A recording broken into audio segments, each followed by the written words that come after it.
Empresses, welcome to my channel. This is Empress Abuna. If you've not subscribed, please do. And yes, we have a new kitchen, so a new background.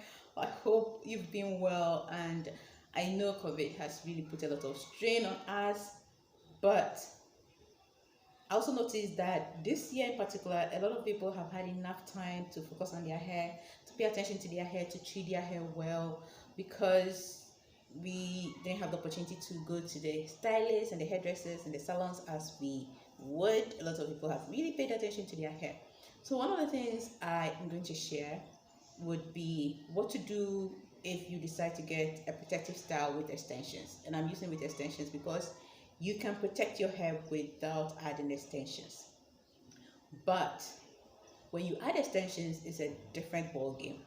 Now, my whole journey when it comes to my hair has been up and down with extensions, and I get extensions or these styles done as a break from dealing with my hair. I do not use them as a way to retain length or grow my hair, that sort. No, I am able to retain my hair and the length and the growth using other methods other than using extensions.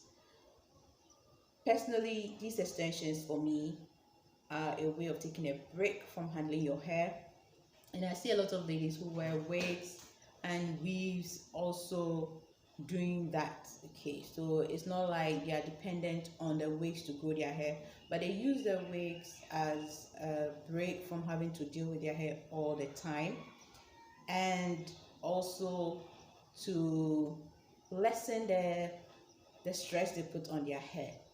So if you get these styles done thinking that is what is going to grow your hair, you may end up damaging your hair. Your hair is growing, you just have to find ways to retain the length without necessarily depending on these extensions and braids and weave-ons.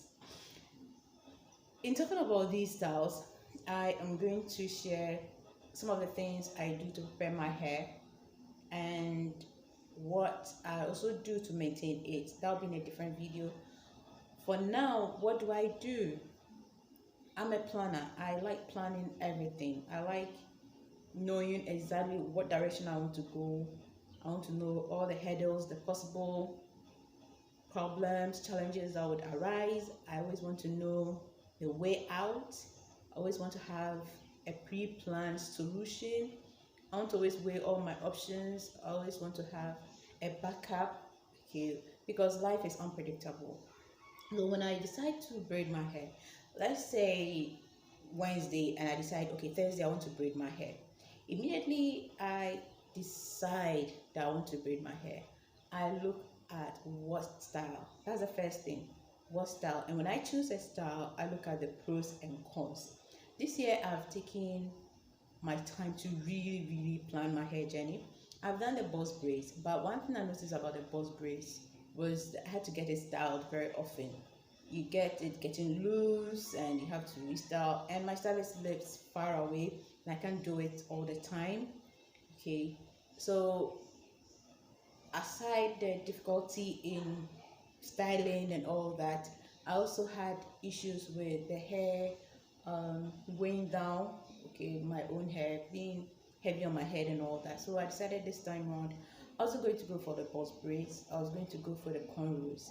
Now the danger with the cornrows is the edges, and I know the edges are already fragile, but I've decided on how I'm going to maintain it. I'll do that in a separate video.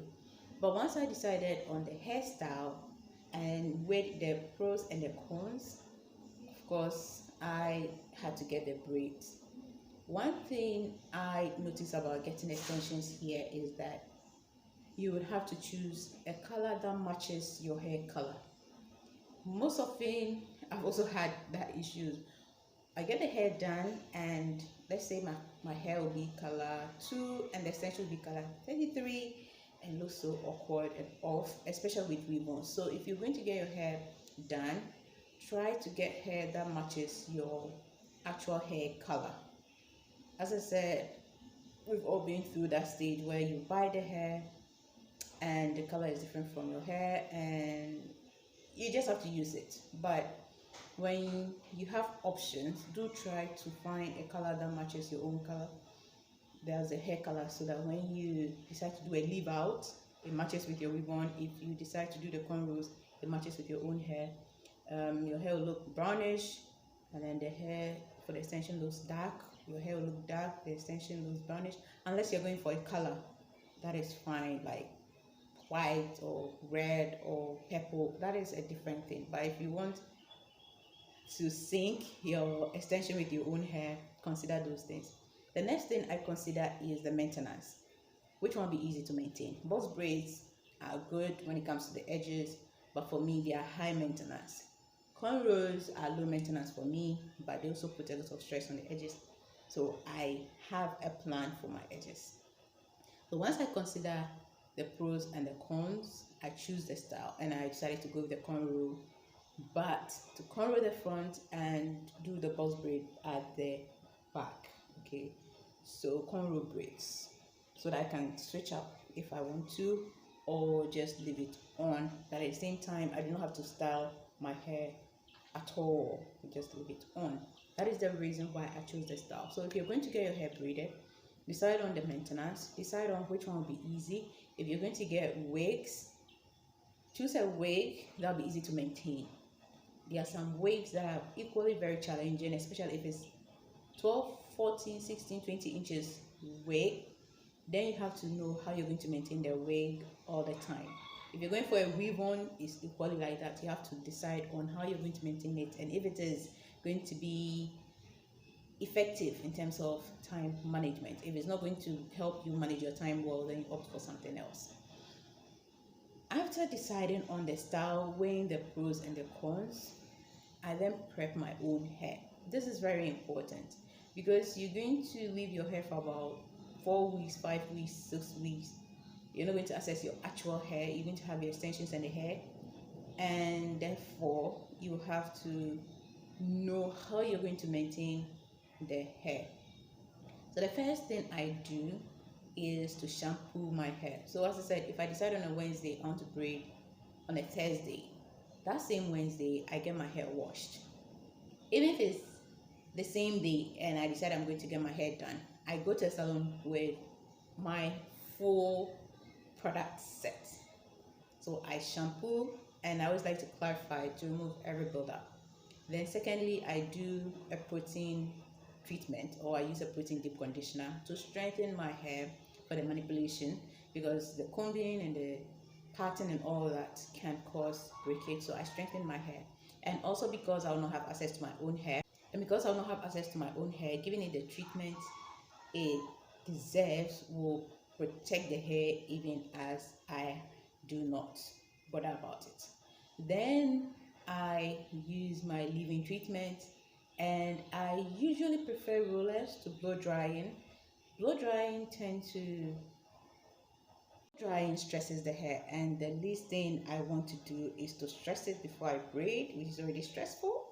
So I prefer the rollers. I do the rollers, I dry it, and then they start. If I do the washing at home, I air dry. I might probably clip it into about 3 or 4 to air dry and keep it stretched and tangle free. Then I get the braids done.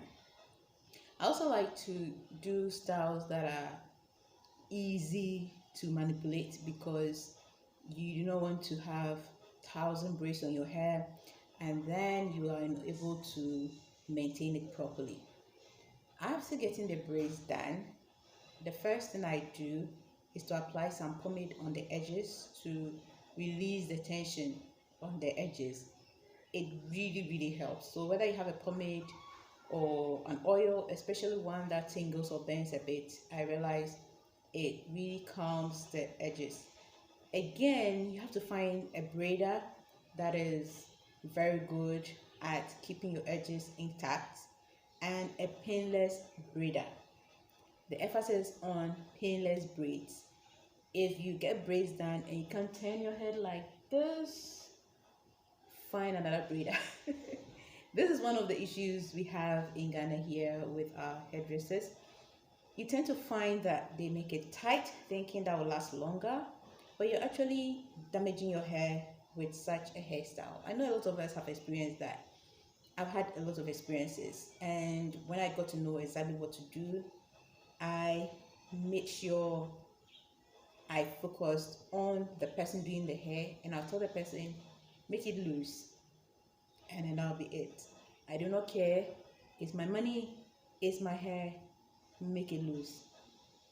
If you braid it too tight, you're going to have headaches for days, and you're not going to be enjoy the style. If you also make it tight, aside losing your edges, it's going to make it difficult to style your hair. The style will be painful, so you're going to have like 2 days of no sleep, really. And it's something that happens a lot, but I have found a braider who is really good at what she does, and I haven't had issues with my braids since then. So basically, that is how I prepare my hair for braids. I clarify, I deep condition, I make sure I deep condition very well, and then the oils that I'm using, I always like to use castor oil or any light oil that I have instead of pomades. I find pomades to be a bit heavy, so I use all that when I'm getting my hair washed and treated before I get the extensions done, so that for the next 6 weeks, 7 weeks, 12 weeks, whenever I decide to take the hair down, my hair will be fortified against the neglect in quotes, because you're not going to be deep conditioning your hair. I don't do that. I know you can, but I don't. That's it. You can deep condition your hair in braids and cornrows, but I feel like it's too stressful. In the first place, I don't want to deal with my hair, so why deal with my braids? No. So when I fortify it that way, I get my hair done. Then we've gone to the part 2 of this video. I'll be posting how I maintain my protective styles, an updated version. So stay tuned for more videos. Don't forget to subscribe if you've not. Stay blessed, nothing less.